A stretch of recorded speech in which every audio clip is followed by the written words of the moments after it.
हाँ तो भाई लोग, ये जो क्वेश्चन देख रहे हैं ना, ये बोर्ड एग्जाम में पूछल बा। ये बोर्ड एग्जाम में लगभग 5 बार रिपीट हो चुका है। तो चलिए इसको सोल्यूशन करते हैं अपना स्टाइल में, तुरंत के अंदाज में एकदम इसको किया जाएगा। तो आइए करते हैं। देखिए क्या क्या हुआ है, इंटीग्रल्स करना है 4e⁻³ प्लस 1 dx के रिस्पेक्ट में इसको इंटीग्रेट करना है। तो चलिए इसको इंटीग्रेट करते हैं सॉल्यूशन में। एक बार आपको सॉल्यूशन करके दिखा दे रहे हैं, फिर आपको ऐसा ट्रिक बताइए, ऐसा आपको बता दिया जाएगा कि आप देखते ही उसको बना दीजिएगा। तो एक बार पहले सॉल्यूशन करके दिखा दे रहे हैं, फिर ना आपको देखकर बनाने में मजा आएगा। हाँ,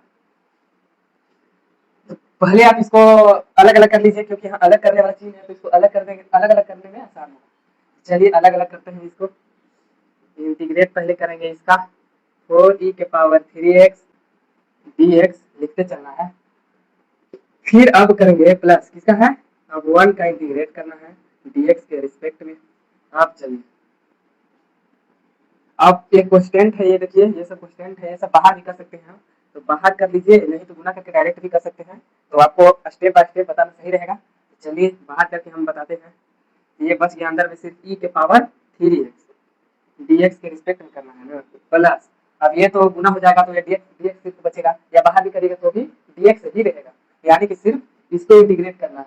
ठीक है, तो चलिए ये dx हो गया। अब तो आप इसको जानते ही हैं, ये भाई साहब पुरनके से चलते आ रहे हैं पीछे ही से, और इसको तो फॉर्मूला आपको पता ही होगा। dx का फॉर्मूला क्या होता है, यहाँ ऊपर देख लीजिए, कोने में लिख दे रहा है, dx का इंटीग्रेट होता है x + c। ठीक है, अब देखिए इसका पहले देख लीजिए, यहाँ जो भी e के पावर जितना भी लगल रहेगा, e के पावर में x के साथ जितना भी कुछ रहेगा, जो भी चिपका रहेगा ना x के साथ में, बस उसको भाग कर देना है वही से।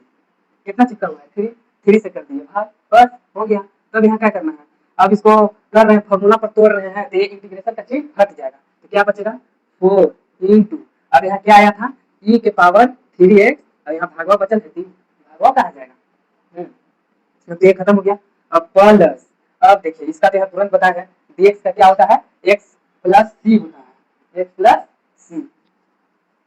तो यहाँ लिख दीजिए x और यहाँ पर c क्योंकि लिखना जरूरी है, ना तो गड़बड़ा जाएगा। अब इसको अच्छा से यहाँ पर लिख दीजिए, क्या है 4e⁻³ प्लस x + c, यही हमको एक आंसर। ठीक ना, अब अगला क्वेश्चन करते हैं। तो बस यही था, यही पूछता है एग्जाम में। आपको ऑब्जेक्टिव में ये पूछेगा, सब्जेक्टिव में इतना आसान देगा नहीं, ऑब्जेक्टिव में पूछेगा। तो आपको ऑब्जेक्टिव है तो इतना सोल्यूशन करने की जरूरत नहीं है, बस यहाँ क्वेश्चन में देख लीजिए, एकदम देख करके कैसे बनाना है वो आप यहाँ पर देख लीजिए। ये क्वेश्चन है और इसको देख करके बनाना है ना। बस यहाँ देखिए e के पावर निकाल लेते हैं, e के पावर 3x है, और x के साथ जो भी चिपका रहेगा, x के बगल में जो भी रहेगा, बस उसी से कर देना है भाग।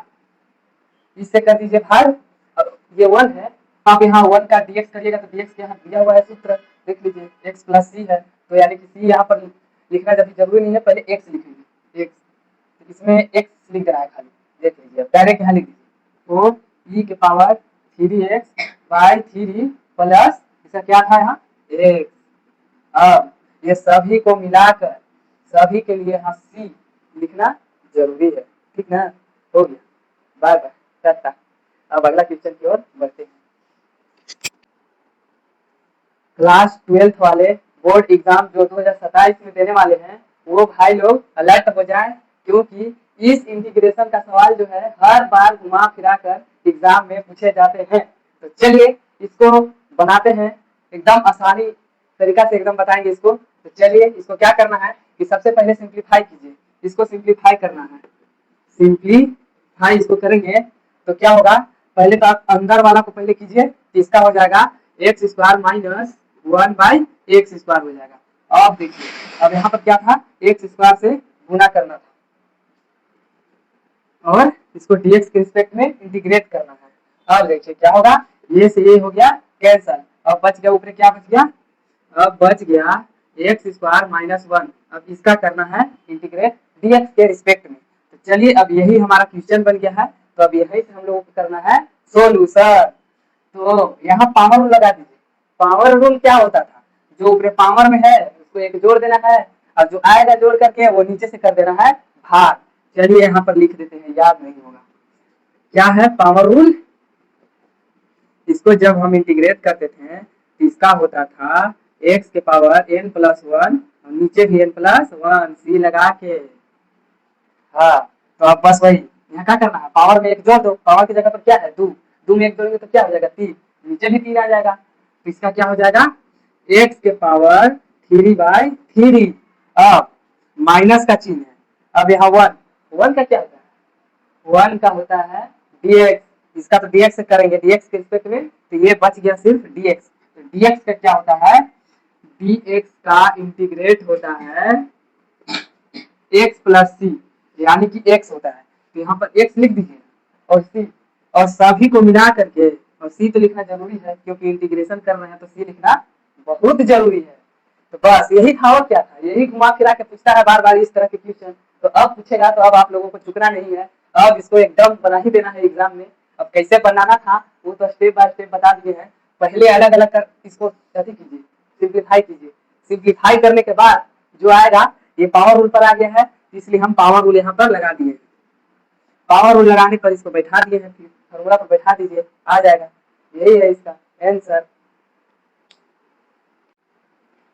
हाँ, तो दोस्तों जब भी इस तरह का इंटीग्रेशन का सवाल देगा तो आप लोगों को एग्जाम में चुकना नहीं है, इसको कर क्या रहा है, तो हम बता देंगे तो आप तो करके आइएगा ही, इस तरह से आपको बता देंगे कि आप भूलिएगा ही नहीं एग्जाम में।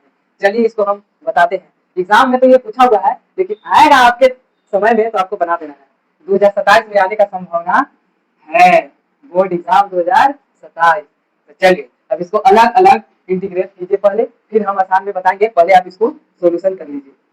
सोल्यूशन, आप इसको अलग अलग इंटीग्रेट कीजिए, तो अलग अलग करिए, ए एक्स स्क्वायर और बी एक्स प्लस, फिर करेंगे बी एक्स का, b x into d x, फिर प्लस, फिर करेंगे सी का कर देंगे।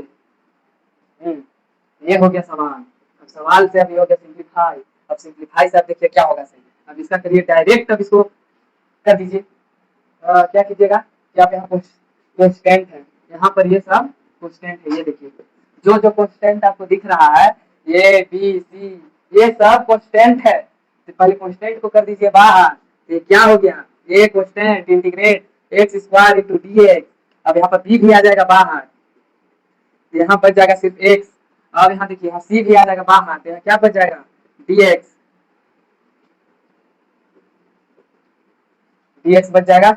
अब करिए इस सबका इंटीग्रेट, अब यहाँ देख लीजिए, इस सबका इंटीग्रेट कर लीजिए, इंटीग्रेट कीजिएगा तो क्या होगा, अगर इसको फॉर्मूला पर तोड़ रहे हैं तो ये तो हट जाएगा, इंटीग्रेट का चिन्ह हट जाएगा, तो यहाँ बचेगा ए इंटू एक्स स्क्वायर का क्या होता है, पावर रूल लगा दीजिए ना, पावर रूल क्या होता है यहाँ देख लीजिए, पावर रूल होता है एक्स के पावर में अगर जो भी है, अगर उसको करना है डीएक्स के रिस्पेक्ट में इंटीग्रेट, तो उसका फॉर्मूला होता है एक्स के पावर एन प्लस 1, सिर्फ 1 जोड़ देना है, और ये सभी को नीचे से कर देना है भाग, यानी कि नीचे भी 1 से जोड़ देना है, ठीक ना। तो चलिए इसी पर हम इसको बैठाते हैं, तो क्या होगा एक्स स्क्वायर को, एन की जगह पर 2 है, 2 में कर देना है एक्स से जोड़, क्या हो जाएगा 3, और 3 नीचे से कर देना है भाग, तो चलिए यहाँ कर देते हैं, नीचे से हो गया भाग ये। अब देखिए यहाँ पर, अब इसका इंटीग्रेट क्या होता है, एक्स का इंटीग्रेशन यहाँ पर लाइएगा तो इसका हो जाएगा बी इंटू एक्स के पावर में, अगर इसको लाएंगे तो 1 तो यहाँ है ही, 1 में एक जोड़ देंगे तो हो जाएगा एक्स स्क्वायर बाय 2, अब प्लस में सी है कॉन्स्टेंट गुना में है, यहाँ भी हो जाएगा dx,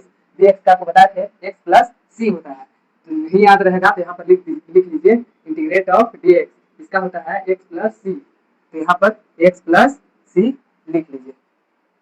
अब इसको अच्छा से सजा करके नीचे लिख देते हैं, ये X cube by 3 plus B X square by 2 plus C X plus C, यही इसका है आंसर।